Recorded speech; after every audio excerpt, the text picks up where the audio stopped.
Hey guys, this is Colby. Today I'm not really going to be making my usual videos. It's just a showcase of this 3D helmet I just made. It's not completely done yet. I just felt like showing it off because I'm pretty proud of it. And I think it was kind of fun to make.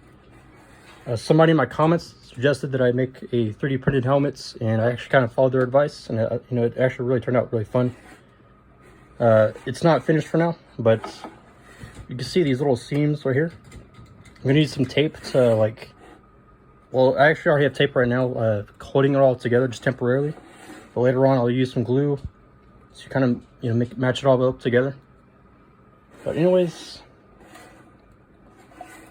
just let me know what y'all think. I just felt like making a little video showing it off, and if you have any questions on how I made it, just let me know in the comments. But anyways, I hope y'all guys enjoyed this video. I'll see you guys next time.